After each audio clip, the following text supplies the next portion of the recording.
हर्षवर्धन जी, Australia से। राधे राधे महाराज जी, आपके चरणों में कोटि कोटि प्रणाम।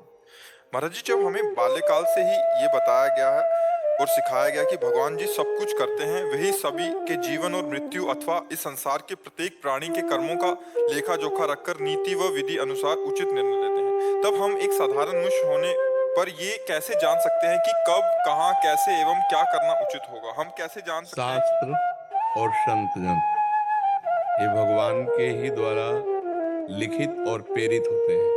संतों के हृदय में बैठकर भगवान उपदेश देते हैं और शास्त्रों में ब्रह्म ऋषियों के हृदय में बैठकर लिखवाए गए हैं।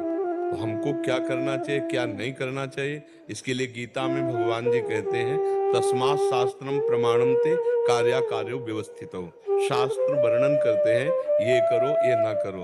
अब जन साधारण आदमी शास्त्र में तो प्रवेश पाया नहीं, तो सत्संग सुने। अगर सत्संग भी नहीं सुन पा रहा तो ईमानदारी से देखो, तुम्हारे हृदय में बैठा हुआ भगवान जब तुम गलत करना चाहते हो तो तुम्हें प्रेरित करता है कि नहीं कि गलत है? सच्चाई से बताओ। किसी शास्त्र में पढ़ो या ना पढ़ो, कहीं सुनो या ना सुनो, जब तुम गलत करना चाहते हो तो तुम्हारे हृदय में बैठा हुआ गुरु आपको प्रेरित करता है ना कि आप गलत कर रहे हो। आप उसकी बात नहीं मानते और गलत कर बैठते हो। आप कोई ये नहीं कह सकता कि मुझे पता नहीं था कि गलत है, क्योंकि हृदय में भगवान सबके बैठे हैं और सबको सूचना देते हैं। बड़ी धीमी आवाज में देते हैं, बहुत झीनी, ये गलत है।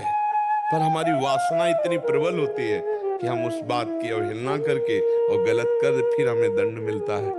फिर हमें कोई ये नहीं कह सकता मुझे पता नहीं था।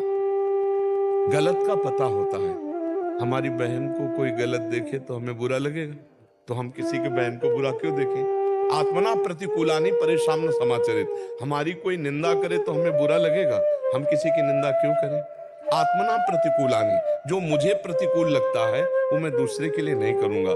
मेरे शरीर को कोई पीड़ा पहुंचाए, मैं दूसरे के शरीर को कैसे पीड़ा पहुंचा सकता हूं? क्योंकि जैसे मेरा शरीर मुझे प्रिय है, ऐसे हर जीव का अपना शरीर प्रिय है। लेकिन नहीं, अपने स्वाद के लिए, अपनी पुष्टता के लिए दूसरे के शरीर को नष्ट करके हम खाते हैं। अपनी वासना पूर्ति के लिए हम दूसरी माताओं बहनों की तरफ गंदी दृष्टि देखते हैं। अपनी हमारी जो वासनाएं हैं कि हमको ये मिल जाए, ये मिल जाए, उसके लिए, धन के लिए हम असत धर्म ग्रहण करते हैं। चाहे हिंसा करनी पड़े, चाहे घूस लेना पड़े, चाहे पापाचरण करना पड़े। तो ये सब बातें सबको पता है मैं गलत हूं, पक्का पता है, पर वो अपने अज्ञान के कारण देखा जाएगा, इसलिए उसको दंड मिलता है और नाना प्रकार की दुर्गति भोगता है। ये कोई नहीं कह सकता कि साहब मुझे पता नहीं था। कुछ ऐसी सूक्ष्मताएं धर्म की हैं जो हो सकता है आपको ना पता हो कि ये धर्म हो सकता है कि अधर्म हो सकता है निर्णय में। लेकिन पापाचरण तो खुला हृदय में आवाज आती है, गलत है मत करना। आपको कभी आई आवाज? आपने कभी सुना है कि ये गलत है मत करना? हाँ, वही भगवान है जो तुम्हारे अंदर बैठा है, वही भगवान संतों के मुख से बुलवाता है, वही भगवान शास्त्र रूप में आज्ञा करता है।